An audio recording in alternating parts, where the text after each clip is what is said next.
Le sujet dont moi, je me suis fait le plus parler hier en voyant des gens avec qui on jasait au tailgate, mais aussi du monde qui nous écrivait à partir de samedi soir encore, hier, ce matin, c'est le talk of the town encore, la blessure à Patrick Laine.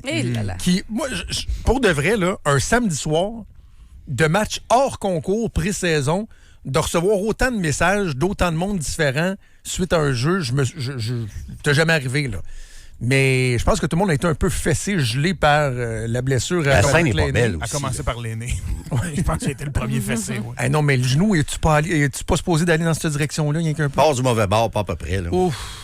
Qu'est-ce que tu as pensé de la séquence, Alex? Je pense que c'est une séquence de hockey où Cédric Paré méritait probablement une punition, mais je ne vois en rien un geste intentionnel de blesser. Ceux qui voient ça, moi, je le vois pas. Cédric Paré défend sa zone. Patrick Laine arrive relativement vite, la tête basse.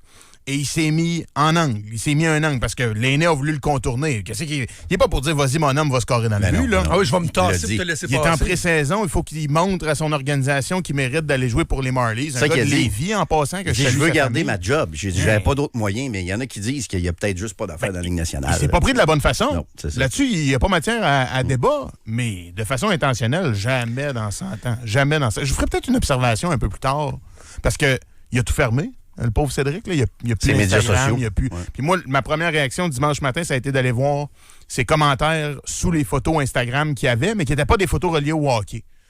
J'ai vraiment vu des affaires non, mais je voulais qu'on en parle. Je veux qu'on en parle, Alex, parce que ce qui retient l'attention beaucoup aujourd'hui, bon, il y a la blessure, il y a le geste, puis moi, je trouve, Jérôme, on en jasait hier, puis c'est probablement toi qui as la meilleure lecture, c'est-à-dire que ça allait trop vite pour un gars comme Cédric Paré. Il y avait pas...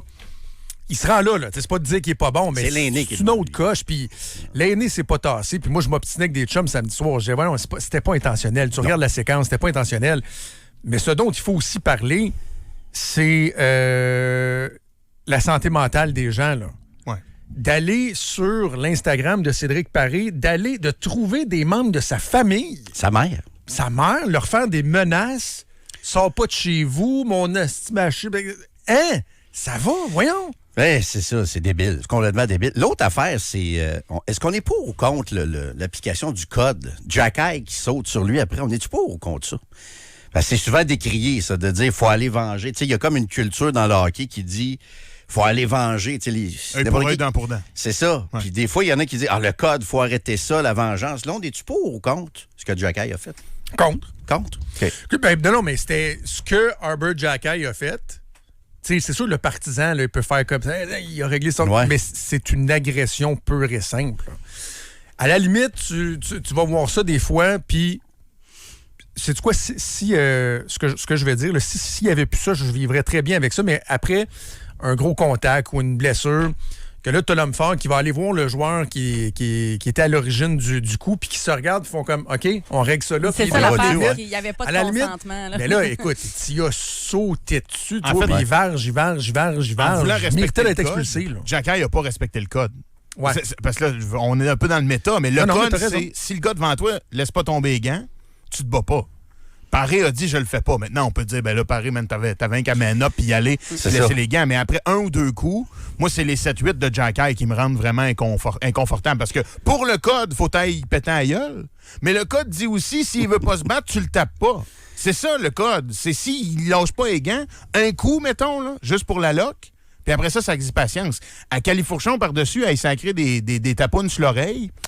Moi, j'avais un petit malaise sur le 5, 6 7e coup. Je voudrais clarifier parce que il y a comme un consensus quand on parle de ça que le code, il faudrait quand même éliminer ça, OK? Tu sais, le problème là-dedans, c'est que souvent, il y a bien des gens qui n'ont jamais mis une paire de patins de leur vie puis qui savent pas trop de quoi ils parlent puis qui...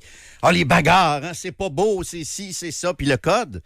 Mais il y a comme quand même une espèce de consensus que le code, c'est pas bon. Fait que je me demandais un peu comment les partisans du Canadien voyaient. Mais il y a un consensus parce que c'est rendu gênant de dire que toi, t'es pour ça. C'est ça qui arrive. Mais sauf que... C'est plus cool pantoute de dire, moi, j'aime ça quand ça se tapoche au hockey, puis le code, je trouve ça important dans l'ADN de ce sport-là. C'est ça. C'est pas cool de dire ça, là. C'est gênant de dire ça. Fait que c'est pour ça que le consensus, il a l'air de s'appliquer, parce que les gens qui sont pour ça, ils le disent pas, là. Non, c'est ça, mais la réalité, c'est qu'il y a comme, au Québec, beaucoup plus qu'ailleurs, une espèce de consensus à dire les bagarres, il faut enlever ça. Hey, bonne chance dans la Ligue nationale, honnêtement, pour enlever ça. À cause d'événements comme ça, justement.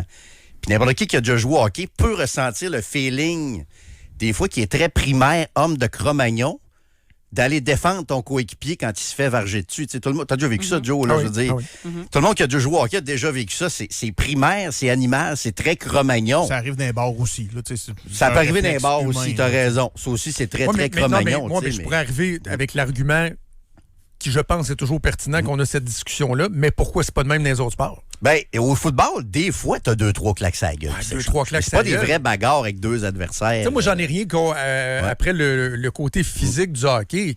Après qu'un joueur ait donné une bonne mise en échec ou une mise en échec un peu limite, qu'il y a quelqu'un d'autre qui vienne lui remettre la monnaie de sa pièce, c'est ça le hockey. C'est un sport qui est physique puis tout ça. Ben, d'aller agresser quelqu'un d'autre, d'aller sauter en dessous. On le voit au baseball en passant. Vargent. Baseball, on le voit, moins souvent qu'au hockey, mais au baseball, on le voit. Il n'y a pas juste au hockey. Quand la balle siffle trop proche du gars au baseball, ça arrive. Ou qu'un frappeur est atteint, ça arrive relativement souvent que les bancs se vident, qu'il y a des coups de poing sur la gueule aussi. Puis moi, je suis hautement fan de Jack Eye. J'ai recommencé à m'intéresser aux Canadiens. As-tu un chandail? C'est ton homme. Mon chum a un chandail. Moi, j'ai une tasse.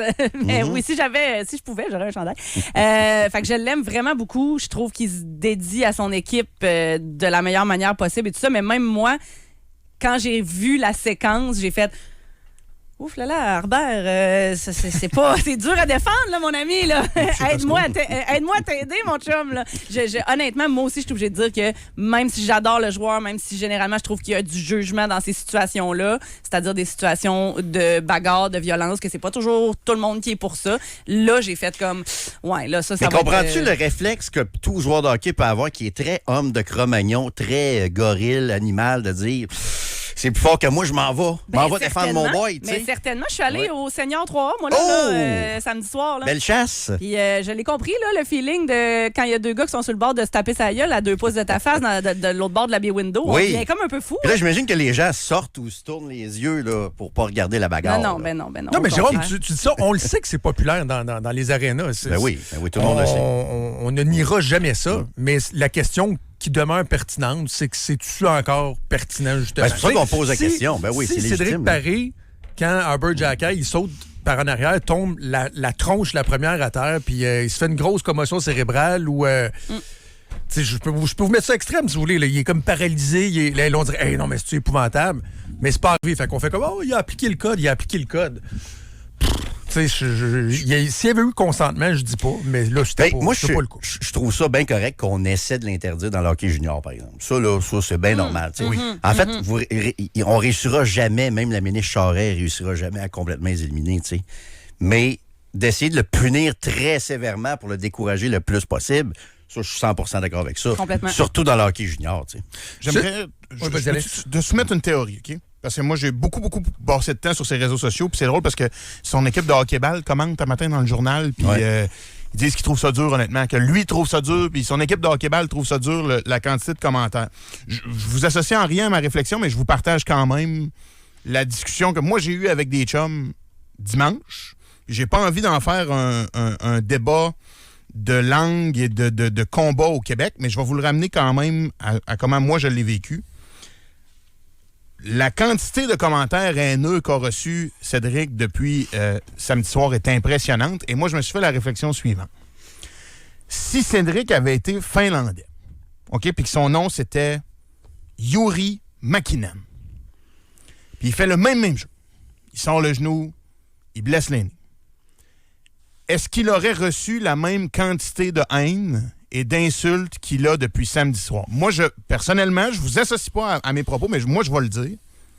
Beaucoup des commentaires proviennent de Montréalais et Québécois anglo. Beaucoup. Ah oui? De commentaires haineux sont en anglais, de gens qui fonctionnent en anglais et qui, je pense, ont un petit quelque chose de plus parce que le petit gars s'appelle Cédric Paré et vient de Lévis. Moi, je pense que si le même jeu est produit par un joueur des Leafs qui s'appelle Juri Mäkinen, j'aurais envie de vous dire qu'il n'y a pas la moitié des commentaires haineux sur sa page. Moi, je pense que quelque chose... Chara s'est ramassé avec une plainte à la police de Montréal après son coup sur Patrick. C'était Claude Poirier qui voulait ça. C'était Claude Poirier qui... Oui, t'as raison. Mais moi, j'ai vu une forme de défoulement que j'avais envie d'associer. Mais moi, j'ai pas été lire les commentaires. J'ai vu ce qui ont été rapportés dans les différents médias. Fait que, tu sais, mettons le profil des gens, puis tout ça, je sais pas. Mais j'ai tendance à penser que c'est pas complètement fou ce que tu dis. Très possible. Très, très possible. J'ai tendance à penser que c'est pas complètement fou. À la base, on aime ça fesser sur les nôtres. Je pense qu'on est assez bon là-dessus au Québec. Là, toi, t'ajoutes la twist anglo versus puis il y en a là, franco. des Français parés qui l'ont traité de rap et qui ont dit des insultes. Là. Je suis pas cave, j'en ai vu. Mais moi, j'ai passé vraiment beaucoup de temps sur Twitter à lire, à regarder les profils. Puis même les comptes, là, les comptes qui repartagent des nouvelles, là, c'est les comptes anglo là, qui chient sur Cédric sans arrêt depuis samedi soir. Fait que, comme je vous dis, mon but, c'est pas de créer une guerre. J'ai pas envie, ça sert à rien. C'est juste, moi, j'ai remarqué une certaine animosité supplémentaire parce que le petit gars, son nom de famille, il avait un accent aigu dedans. OK. Cédric Perrault l'a dit qu'il vient de Lévis. Je ne sais pas s'il y a des gens de son entourage, de sa famille qui nous écoutent, mais si oui, on vous salue. Puis on s'excuse. C'est la journée de la réconciliation, là. Je m'excuse au nom des espèces de tarés qui vous harcèlent. J'espère que Cédric Perrault va pouvoir passer à autre chose assez rapidement. Puis gérez-vous un peu. Gérez-vous, là. Moi, je trouve ça vraiment, j'allais dire atroce. On va se calmer aussi, là, mais je trouve ça très déplorable là, de même pas pouvoir voir si Patrick Laine va être capable de relancer sa carrière dans l'immédiat à Montréal. Dans béquille tantôt, souriant. Dans béquille. On va parler de Martin McGuire en passant tantôt. J'espère qu'on aura peut-être eu un bilan d'ici là, mais gérez-vous un peu. En passant, Jacky est senti avec une amende de 3 000. Oui, 3 c'est le maximum. quelques. Il y a même les scènes là, pour... on a le montant très, très précis. Là. C'est 3 000. Attends, je le lis ici. Là. Mais il n'était pas éligible à une suspension pour ça? Ça aurait mérité une suspension. 3 385 et 42. Donc, l'amende précise. Et il y a un GoFundMe en passant qui a été créé pour aider Albert Jacky. Mais là, tu vas lancer Jérôme. Là, parce qu'on en parlait. Kat me disait ça dans le bureau. Puis là, Jérôme était les fafanes. Les bizarres à Montréal. Tu sais, Kat, puis moi, ce qu'on se disait, c'est que c'est clairement du monde qui disait genre... Garde, on va le payer nous autres tellement qu'on est content qu'il l'ait fait. Et non pas genre, c'est triste, faudrait vraiment lever de l'argent pour l'aider. C'est pas ça, là. Comment? Non, c'est que les gens sont d'accord avec Jacky, le geste qu'il a posé. Je m'imagine pas que les fans du Canadien pensent qu'il n'y a pas les moyens.